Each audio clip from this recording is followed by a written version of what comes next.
So we're here at the multiplayer and single-player and multiplayer event for GRA 2, basically. Can you tell us basically what are some of the big changes you've made in the multiplayer game?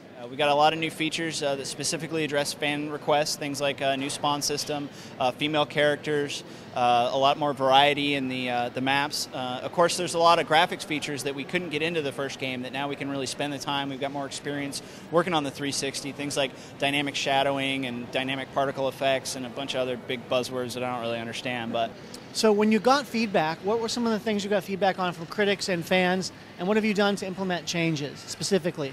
Well, there's been a lot. There was a lot of feedback. First, a lot of people had problems finding games. There's some problems with the UI and how the flow went. We've done a lot of new search options so people can more easily find and host games.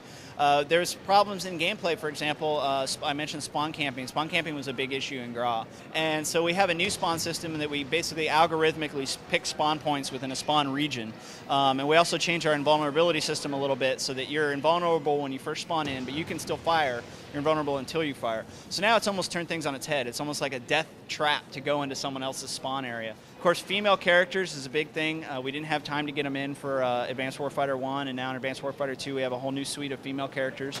We've updated all the characters with the new Future Force Warrior gear and Advanced Warfighter gear. There's a whole range of customization options for different, of course, genders and races, and of course a whole new slew of weapons. We've got a new Storm suite of weapons based on a prototype that's being developed right now. We got a new 6-pack grenade launcher that the U.S. Marine Corps just adopted. I've even lost count with how many weapons we have. And one of the cool things is we also have alternate time of days for the missions. So you can play various different adversarial maps. You can play one during the day, one at night, and you can just swap between them. One of the great things about GRA 1 was that there were so many options that you could choose from. And certainly there are going to be a lot of options now, but are there any new gameplay modes, or do you need any more gameplay modes? We sat down. First, we went back into Ghost Recon history and found a couple modes that weren't in there yet. Helicopter Hunt was one that we had added in Summit Strike that was very, very popular. We went back and we got that in now. It's a new cooperative game mode. We've got a bunch of various different team modes, like Team Takedown, where one team member is worth more points than the others. We've got a few different solo modes. We've expanded on like Team Battle, which was added in Chapter 2 downloadable content.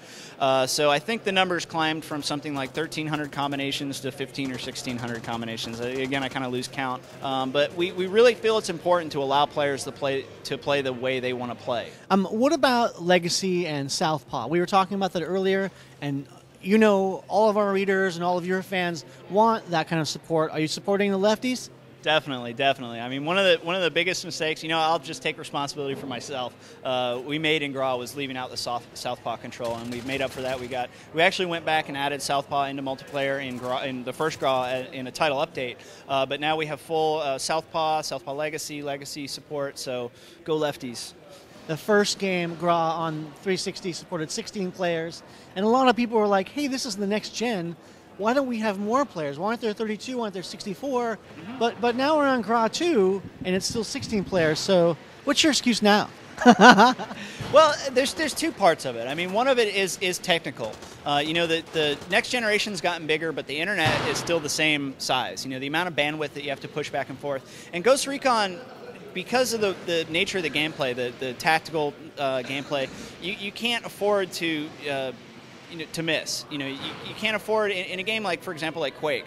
If your machine gun bullets miss a couple times, you're never really going to notice. But in GRA, if you miss with a sniper bullet, you're going to know right away if the game just drops that packet. So we need to be able to track everything to a minuscule level. So that's kind of the technical side. And then on the gameplay side, the other thing is, Ghost Recon is about small unit tactics. It's about two teams moving together as a unit and taking each other down. And once you get past a certain number of people, that tends to kind of break down. In other military shooters that have a whole bunch of people, they're about that big wide-scale battle. And that can be really cool for the type of gameplay they have. But in Ghost Recon, it really is about a small unit working together to take down an objective.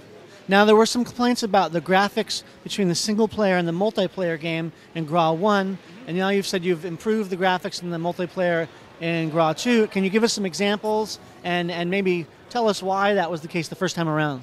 We were a bit conservative on the first one in multiplayer because we were worried about things like lag and how it would work over the network, and once it got approved to a lot of people. But this time we could really say, I mean, if you take a look at Crash Site and Aftermath that you saw today, you can see that we really push those after effects, the post-processing, things like the dynamic lighting and particle effects and things like that. So we were a bit conservative the first time, and now we've got an idea of our envelope, so we can push it a lot further. Okay, one last question, and it's about all those achievement whores out there.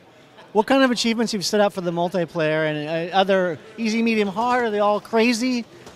We've gone back and actually completely revamped the achievements for GRA multiplayer. There's a lot more of a stepping stone ones. There's some easy ones, there's some medium ones, there's some hard ones, and there's not really any completely insane, only 7 people in the world have them. We've got some achievements, for example, with the new healing system.